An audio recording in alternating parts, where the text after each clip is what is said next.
Você foi chamado para ser servo, para ser usado. Isso é coisa de menino na fé. Pedro praguejou. Mas Jesus, ele tinha algo diferente. Quando Pedro ele faz isso, o galo canta. E ele vai chorar amargamente. Ele vai se arrepender amargamente. Ele vai dizer: Jesus tinha falado tudo para mim. Ei, Deus falou muita coisa até agora e vai falar mais. Mas não adianta você pegar aquilo que Deus falou e colocar no saco furado e sair daqui e praticar as mesmas coisas, viver do mesmo jeito. Deus está nos convidando a aproximar dele e viver uma nova vida a partir deste ano de 2025. Porque a trombeta vai tocar. Mãe, a trombeta vai tocar. E só aquele que estiver maduro na fé, vivendo na presença dele, obedecendo a palavra dele, revestido do poder do Espírito Santo, é que vai subir para a glória. Aleluia! Eu vou ser um, eu não sei se você vai ser. Tem alguém que vai ser? Tem mais alguém que vai ouvir o seu nome ser chamado? Tem? Vem comigo aqui, Deus tem uma palavra para você aqui nesta noite. Não importa, meu irmão, se até aqui você tem agido como menino, não importa, nós somos falhos. E nós estamos lutando, estamos vivendo para melhorar a cada dia. Mas é importante que você reconheça a necessidade de amadurecer e dar um passo para frente aqui hoje. Porque o reconhecimento muda tudo. Pedro cometeu muitos erros, mas Pedro tinha tantas qualidades que não dá nem para contar as qualidades deste homem. Um grande homem. E agora ele se arrepende. E a história dele vai ser mudada. Eu quero convidar você para, se você quiser abrir no livro de Atos, no capítulo 1. E eu vou estar encerrando aqui a minha mensagem no livro de Atos. A Bíblia diz que Lucas, ele começa a escrever no livro de Atos, o capítulo 1. Ele vai falar a respeito de tudo aquilo que o Senhor Jesus fez e ensinou. Ele está falando, se referindo ao livro de Lucas, o Evangelho a qual escreveu Lucas. E agora ele está dando continuidade como se fosse um segundo volume este livro de Atos. E ele vai dizer para Teófilos tudo aquilo que Jesus fez e ensinou. E eu quero abrir um parênteses aqui, pastor Jefferson. Dizer que Jesus fez e ele ensinou.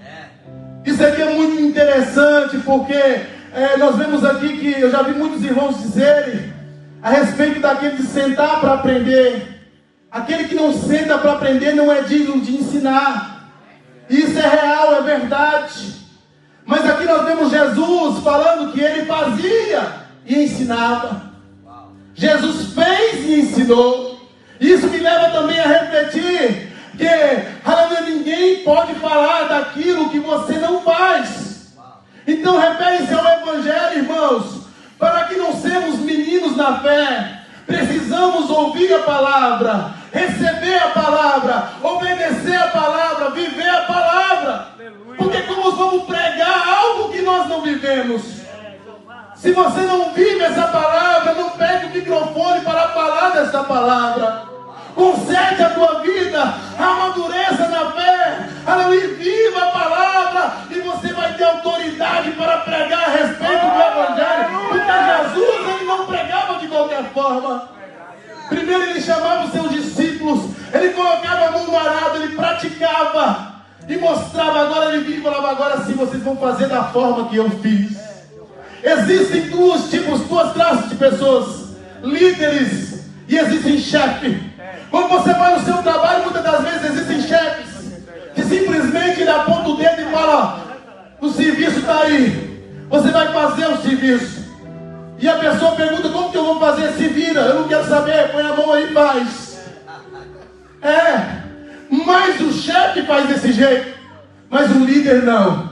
O líder, ele vai lá, ele põe a mão, aleluia, aleluia, ele pega, ele mexe de um lado, mexe do outro, ele ensina e fala assim: olha, desse jeito que você vai fazer.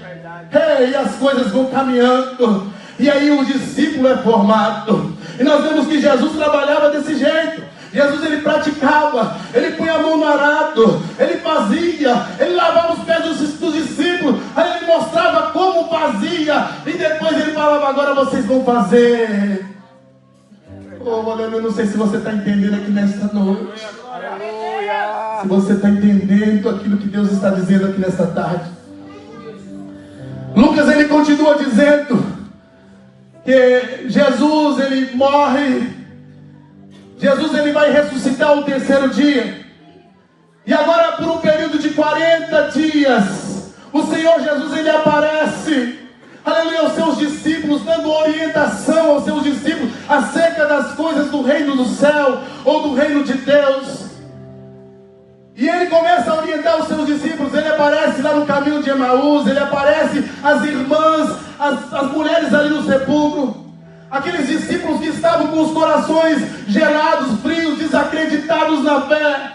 Quem sabe como meninos inconstantes, porque já não acreditavam mais naquilo que as Escrituras diziam.